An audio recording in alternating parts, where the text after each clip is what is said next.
the interview and what type of questions were being asked by the board? Interview was good. I got Dr. Sanjay Verma's board, and it was very cordial. There were obviously 5 people. 2 among them were lady members.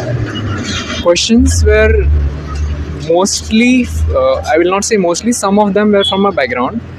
They are always interested into us as doctors and want to know our take on some medical issues. Then there were some questions on international relations, some pretty deep and those issues which tested my understanding, and some issues on some questions on social issues like child labor, etc. What was the mode of your preparation for this examination? Initially, when I started, during pandemic, it was online, but right now it has been more of an offline mode. I prepare most of because my static notes are done now. I am into this for 2-3 years now. I basically keep on revising my stuff and adding notes based upon the current affairs of newspapers or some magazines. For interview, I took some mocks. How did you prepare for prelims and what was your strategy for CSAT? I am really good at prelims, and maybe it is because of my background into sciences. We have to solve a lot of MCQs.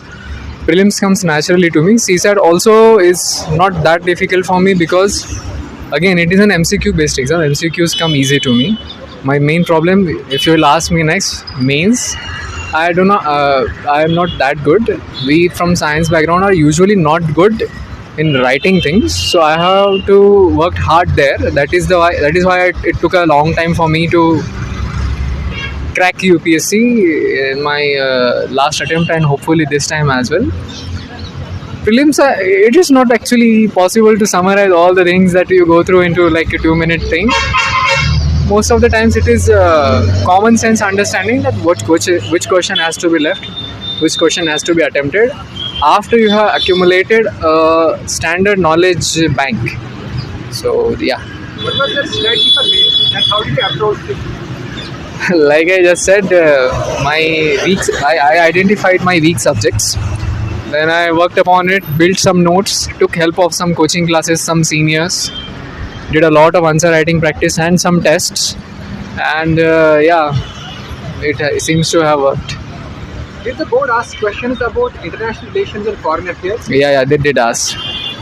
They asked, for example, regarding India's border issues, India's currently India-China border issue, some other border agreements that India has signed. How will I negotiate if I were in the position to negotiate some kind of border issues?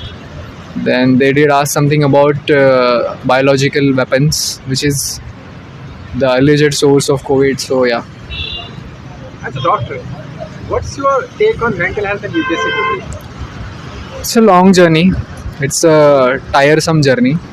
In the absence of a good support, you will lose this battle more often than not. This support can come from your friends, it can come from your siblings, your parents, your teachers, but you have to have your own support system, because in the long journey of at least 2 years, you will face your ups and your downs.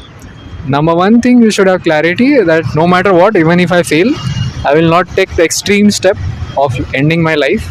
I will take help. I will have some people who will be my support system, who will guide me in my low phases, and I will also take the help of professionals if it is needed. What kept you motivated physically, mentally and emotionally, given the very complicated nature of this exam? Yeah, my support system, my parents and my brother. What are some of the common challenges that UPSC aspirants face during the UPSC preparation? Burnout during the long preparation, misguidance.